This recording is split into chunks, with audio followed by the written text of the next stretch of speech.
పగిడ్యాల మండలం ముచ్చమరి గ్రామానికి చెందిన వాసంతి కుటుంబానికి నష్టపరిహారం అందించిన రాష్ట్ర మంత్రివర్యులు BC Janardhan Reddy, NMD Farooq, Nandyal MP Byreddy Shabarreddy, Byreddy Rajasekhar Reddy, Nandikotkur నియోజకవర్గ శాసనసభ్యులు శ్రీ గిత్తా జయసూర్య వాసంతి కుటుంబానికి నష్టపరిహారం అందించడం జరిగింది.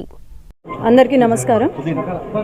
ఈరోజు ముచ్చమరి గ్రామంలో మన రాష్ట్ర ముఖ్యమంత్రి గారు శ్రీ నారా చంద్రబాబు నాయుడు గారి ఆదేశాల మేరకు మంత్రులు ఫారూక్ గారు, బీసీ జనార్దన్ గారు ఈరోజు ఇక్కడికి రావడము, అలాగే మొన్న జరిగిన ఇన్సిడెంట్ ఏదైతే ఉందో ఒక చిన్న పాప 8 సంవత్సరాల పాపను అత్యాచారం చేసి 3 మైనర్లు చంపేశారు అనే వార్త అందరికీ తెలిసిన వార్తనే.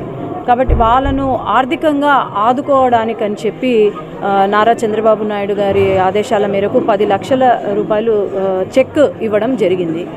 అట్లాగే ఈరోజు చంద్రబాబు నాయుడు గారు అధికారంలోకి వచ్చిన తర్వాత ఇట్లాంటి ఘటనలు ఎక్కడైనా జరిగితే మాత్రం వీరికి కఠినంగా శిక్ష ఉంటుంది అనేది మాత్రం చాలా క్లియర్ కట్గా తెలియజేశారు.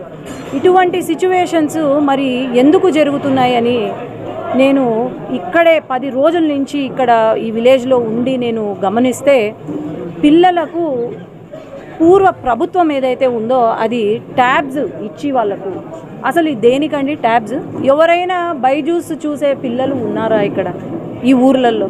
ఆ ట్యాబ్స్ ఇచ్చి మీరు హిస్టరీ చూడండి, ఒక్కొక్క ట్యాబ్ పిల్లోడి ట్యాబ్ ఇప్పించుకొని హిస్టరీ చూడండి, ఏం కంటెంట్ చూస్తున్నారు వాళ్ళు అనేది.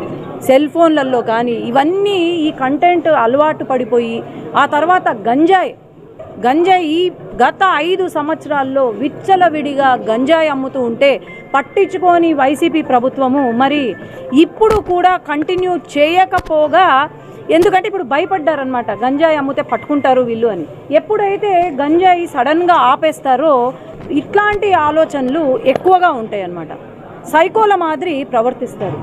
కాబట్టి ఖచ్చితంగా వీళ్లకు బుద్ధి చెప్పే సమయము మొదలైంది.